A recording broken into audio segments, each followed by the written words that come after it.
ঝালকাঠি রাজাপুরের শুক্তাগড়া ইউনিয়নের নারিকেল বাড়িয়ার ক্লাব এলাকায় শুক্রবার ভোররাতে বিরোধী জমি দখল নিতে গিয়ে ঘুমন্ত বৃদ্ধ আবুল হোসেন মৃধার পরিবারের সদস্যের উপর হামলার ঘটনা ঘটেছে।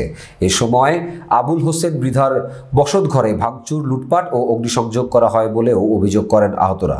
খবর পেয়ে পুলিশ ঘটনাস্থলে গিয়ে দেশীয় অস্ত্রসহ হামলাকারী ৩ থেকে ৪ জনকে আটক করেও ছেড়ে দিয়েছে বলে ভুক্তভোগীদের দাবি। আহতদের মধ্যে আবুল হোসেন মৃধা ও তার ছোট ভাই মৃত বাবুল হোসেনের স্ত্রী নাজমা বেগম রাজাপুর স্বাস্থ্য কমপ্লেক্সে ভর্তি রয়েছে। অন্যরা প্রাথমিক চিকিৎসা নিয়েছে।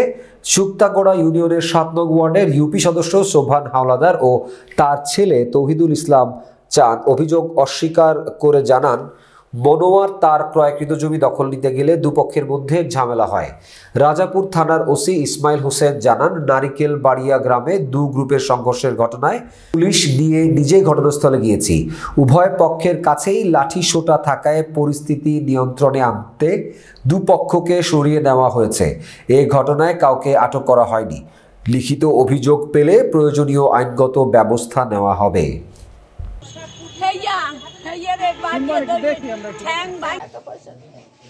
আমার 3টে বাচ্চা ছেলে ছোট আমার তো সুবিধা গাছের লাগে পারলে মারতে বাধ্য